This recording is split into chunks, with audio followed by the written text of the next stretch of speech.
तुम्हें मुझसे बदला लेने के लिए भेजा गया है या तकलीफ देने के लिए भेजा गया है? लेकिन रजा अंकल, अब क्या हुआ है? मुझसे पूछ रहे हो कि क्या हुआ, जबकि वहाँ जाके तुमने कहा कि मैं तुमसे प्यार करता हूँ, आई लव तो यू। क्या गलत कहा? जब रोशन को माहिन से मोहब्बत है तो अपनी मोहब्बत का इजहार भी करेगा। दिमाग मत खराब करो मेरा शैला। इसने मुझे बताया था कि मोहब्बत नहीं करता माहिन से। अंकल, वो बात पुरानी हो चुकी है। कोई पुरानी बात नहीं हुई। ये लड़का इंतहाई झूठा इंसान है। सिर्फ माहिन को ही नहीं, हम सबको बेवकूफ बनाया हुआ है। बस करो अंकल, हम फनकारों के जज्बात बहुत मुख्तलिफ होते हैं। सबके सामने हम नहीं। हाँ, सिर्फ तुम्हारी जज्बात है क्योंकि तुम फनकार हो, और जैसे हम कुछ नहीं समझते, पत्थर का दिल हो हमारा। क्या हम तुम्हें पागल लगते हैं? बोलो। सुन तो लो क्या कह रहा है। रजा, इसकी बात समझने की कोशिश तो करो। शहला बेगम, मैं इससे पूछ रहा हूँ, तुम चुप रहो। अगर मैं कहता हूँ कि मोहब्बत नहीं है तब भी आप मुझ पर गुस्सा करते हैं। अब कह रहा हूँ कि मोहब्बत है, फिर भी आप गुस्सा हैं। बकवास मत करो, जरा भी एतबार नहीं है मुझे तुम पर। आप जाओ यहाँ से।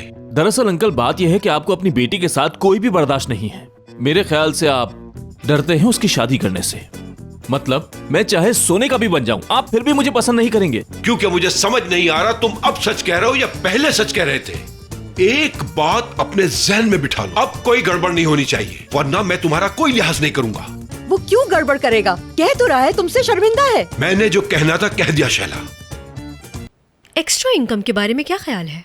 सही कह रही हैं, लेकिन यहाँ जॉब करते हुए कैसे हो सकता है? हो सकता है। ये जो तुम अपने कानों में हेडफोन्स लगा के रखते हो, बस इसे उतारना होगा। यहाँ होने वाली हर बात पर नजर रखोगे और मुझे बताओगे। मैं ऐसा बिल्कुल नहीं चाहती कि ये रेस्टोरेंट शाहान के हाथों से निकल जाए, इसलिए मेरी आंखें और कान बन के रहना होगा। वैसे आप क्या जानना चाहती हैं? हर चीज।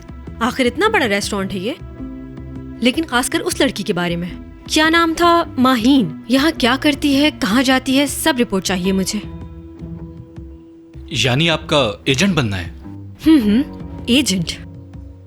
लेकिन शीजा मैडम, मैंने कभी इस तरह के काम किए नहीं हैं। तुम्हें जो तनख्वाह मिलती है उसकी डबल दूंगी मैं।